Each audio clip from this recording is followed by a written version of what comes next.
Okay, Ramblers, let's get rambling. Hi everybody, I'm SumDumBuy and welcome to another installment of SumDumBuys. This is my channel where we celebrate as a community, a very, very small one, the buying, the owning, the collecting, and then ultimately the watching of the glories that are physical media, as demonstrated behind me here. I got a little small enveloping of Amazonian proportions to share today. Not a lot. Probably not even worth making a whole dedicated video. But anything else has kind of been limbo at this point. I finally got in touch with Kino Lorber. Being right now June 8th, my order from the Spring into Action sale being placed April 13th, I believe, and still no ship date in sight. When I reached out to them, like, hey, there was one title out of stock, listed it out of stock when I placed my order. It's been back in stock for quite some time. My order still hasn't shipped. What's up? So, well, they got these other 4 titles that are out of stock. I'm like, well, they weren't listed as out of stock when I bought them. Did you have inventory control problems? No response. And I start looking at them, like, these 4 titles, I'm pretty sure during that sale, I plucked out of their Wall Supplies last page, which is typically indicative of them going out of print. So I reach out again and say, hey, pretty sure this is the case. And I don't see any of these titles like in existence at all on your website anymore. Should I be concerned at this point that you may not be getting them back and you're holding up my order for items that you'll never have back in stock? And I got this very generic, unfortunately, response that was all about, well, we don't know. We don't have an ETA for restock. We can't give you any definitive answers. I'm like, so you just want to hold on to my order based on complete unknowns? That isn't something you could actually find out whether new stock is coming.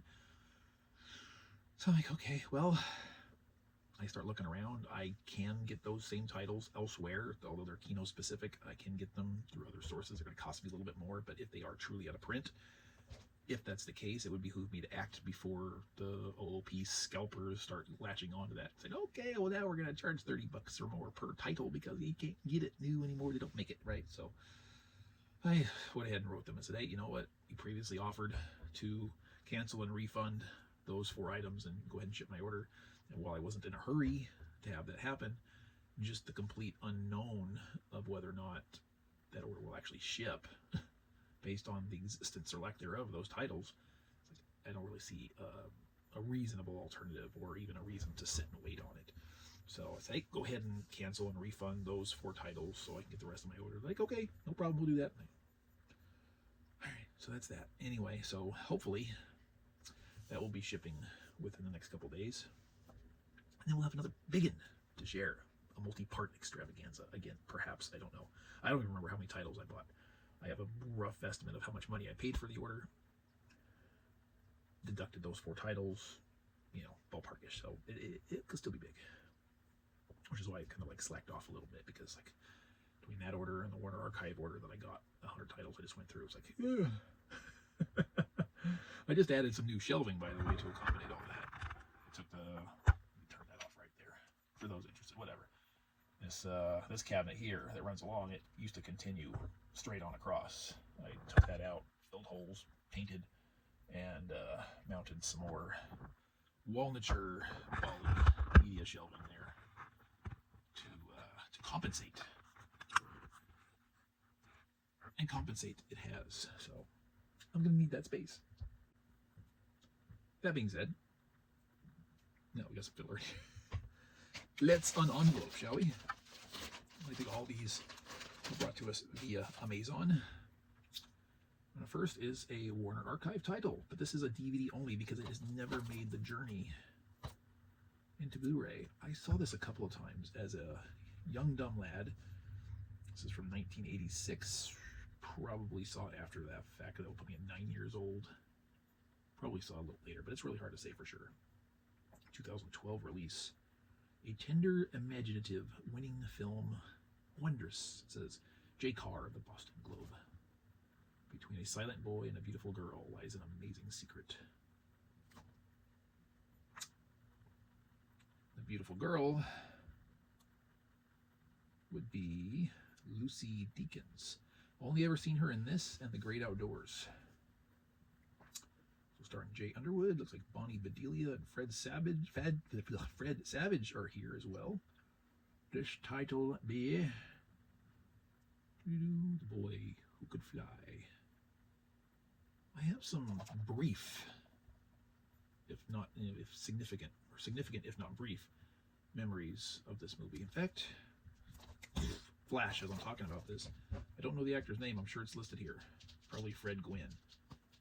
Gentleman who played Herman Munster, I believe, is an older gentleman in this film, if memory serves. Written and directed by Nick Castle. Not the same Nick Castle who played Michael Myers in Halloween. Could be. That'll be a fairly soon rewatch, methinks. Maybe even before you ever see this video unboxing, enveloping release. Aw, okay, so this is really disappointing. I had my first 4K disc failure recently. Nothing I could do will revive it. Skip start.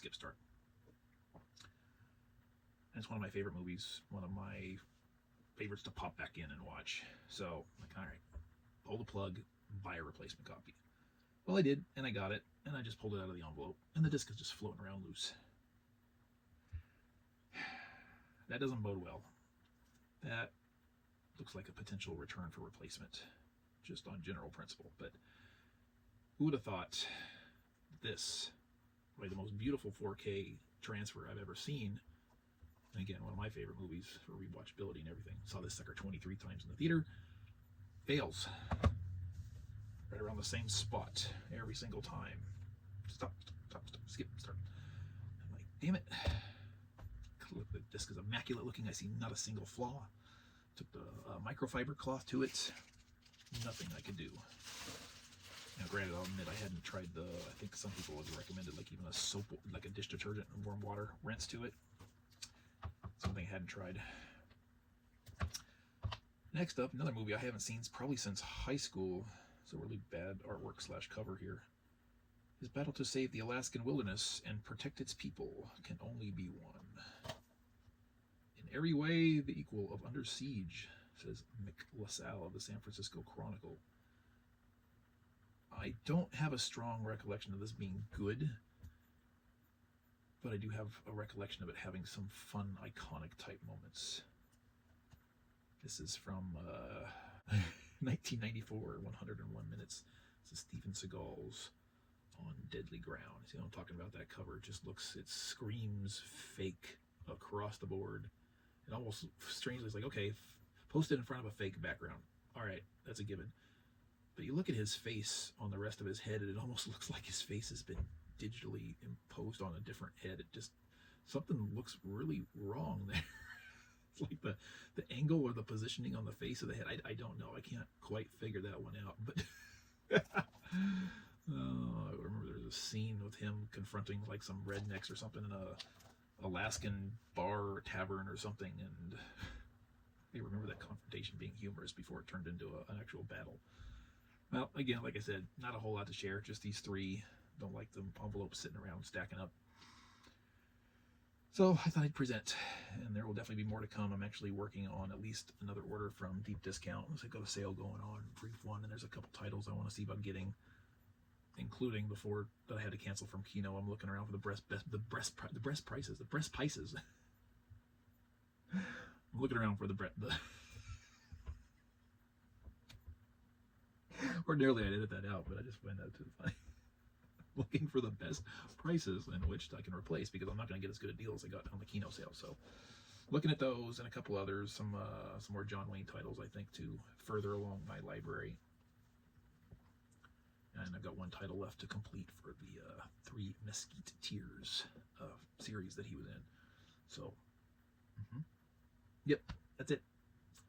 What do you think? You pick up anything yourselves for your own personal libraries? Utilize the beautiful word box below at your discretion. Thank you for watching. Thank you for participation. Thank you for whatever you did while you were here, if anything at all, whatever level of participation you chose.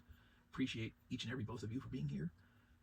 We'll see you in the next one. But until then, I'm going to make like a treat and get out of here. Alan.